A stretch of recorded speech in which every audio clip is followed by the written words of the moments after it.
तुम्हाला माहिती आहे का हो, आषाढी एकादशीचा उपवास सोडण्यासाठी ही रानभाजी खाल्ल्यावरच उपवास सुटतो।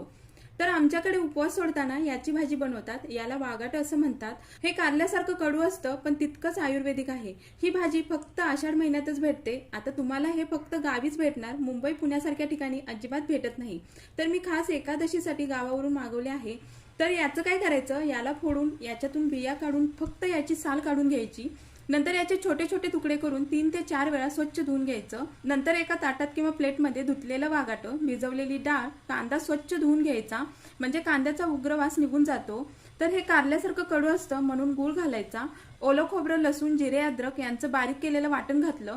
तिखटानुसार तिखट मसाला, चवीपुरतं बारीक मीठ, हळद, कोथिंबीर घातली।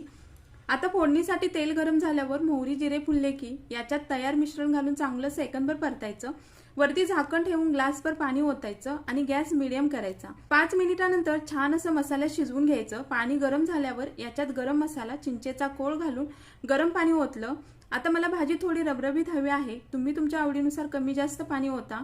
वरून शेंगदाण्याचं कूट घालायचं आणि झाकण लावून डाळ आणि भाजी मऊसूत शिजून घ्यायची। हे पहा, खूप छान अशी वागाट्याची आमटी बनवून तयार झाली आहे। खरंच ही चवीला खूप छान लागते, अजिबात कडू होत नाही। वर्षातून एकदा तरी अशी रानभाजी आवर्जून खावीच। तुमच्याकडे बनवतात का हो आषाढी एकादशीला ही वागाट्याची भाजी? नक्की कमेंटमध्ये सांगा।